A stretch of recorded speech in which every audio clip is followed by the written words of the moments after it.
In some interview which date from 2006, I read that you said, I have to confess that in my early youth I was a kind of social democrat of sorts. I'm now really Democrat and I'm not partisan. I tried to bring Democrats and Republicans together in the United States. What do you think? Do you manage to do this 11 years later? Well, you know, first of all, it's great to be here. I'm very happy to. Politics, I think, as you know, is very divided in the United States today. There's very sharp polarization between Democrats and Republicans, but I'm happy to say that the National Endowment for Democracy, which I run, is able to bring Democrats and Republicans together. I mean, we both have institutes that work internationally that are associated with both the Democratic and Republican Party, and even more important, the members of Congress who are in the Democratic and Republican Party have all found a way to support what we do. I mean, I think that's very, very important today at a time when we are divided. The National Endowment for Democracy was created in 1983. It was different then, and it was easier to do something like that then. But the fact that we were created then and we continue to exist and continue to draw on support from both political parties, I think is very, very important at a time when our country is more divided than it was at that time. Now let's talk about Cuba a little bit. Okay. After Castro's death, do you think that now they are ready to be democracy, to have democracy? Is Cuba ready? Who's Cuba? Cuba is either the government or the people. The government is definitely not ready. The government. And people? I think the people in Cuba want democracy, want freedom. It's going to be very, very difficult because you have a totalitarian regime, you know, that is moving toward what you might call authoritarianism, but they want to hold on to power. There's no doubt about that. But what's changed in Cuba in the past 30 years even is really the emergence of a civil society, an independent labor movement that's still not recognized by the regime. Everything is very centralized and controlled by the government. The economy is controlled by the government, by the military. So it's a very, very difficult struggle. But people in Cuba have sacrificed greatly over the years.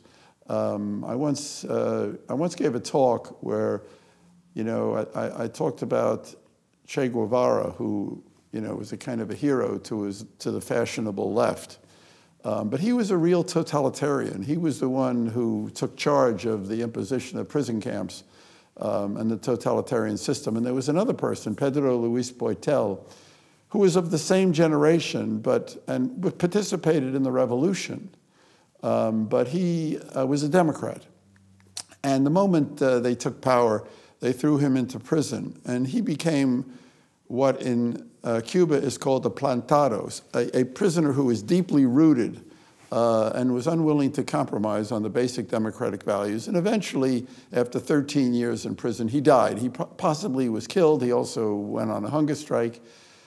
And they buried him in an unmarked grave because they knew that he was popular among the people, and they didn't want the people to know where he was buried. But it still has become a site of pilgrimage for Cubans. They named their organizations after him.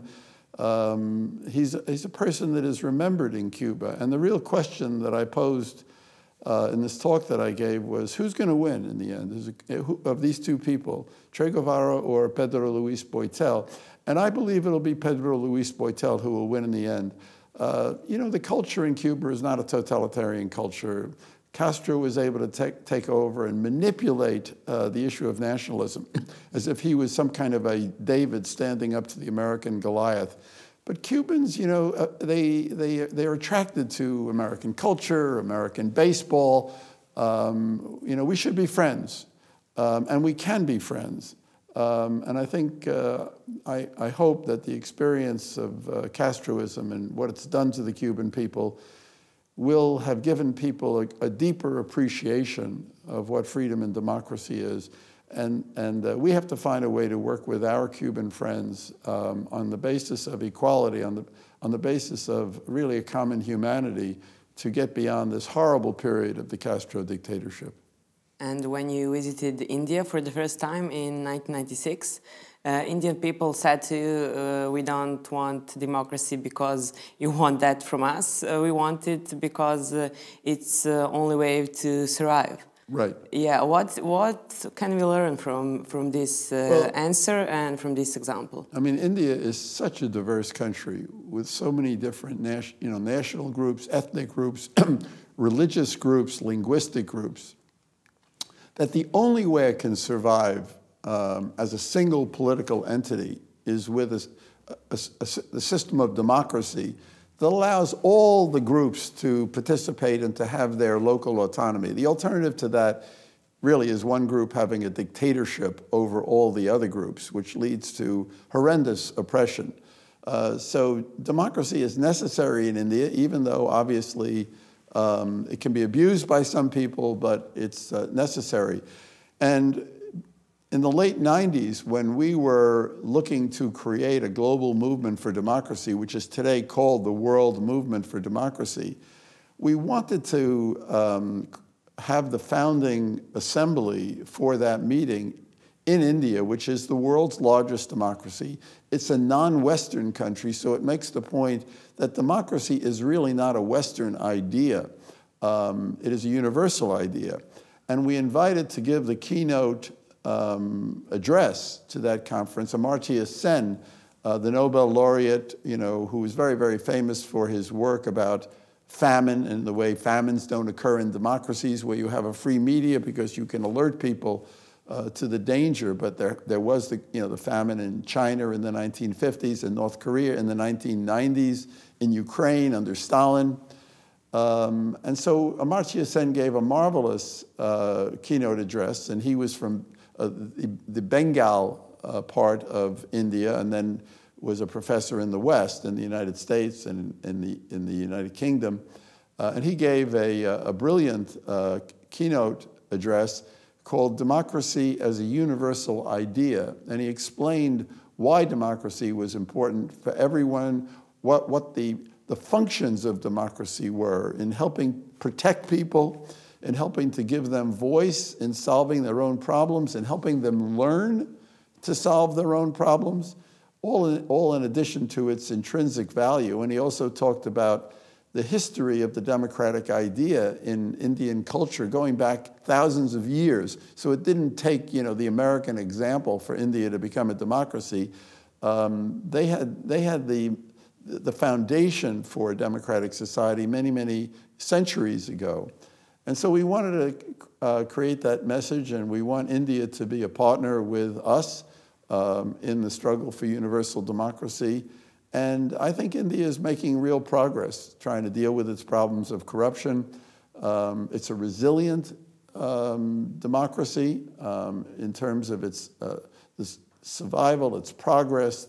It conducts elections, which are the most complicated elections in the whole world, involving over 600 million voters.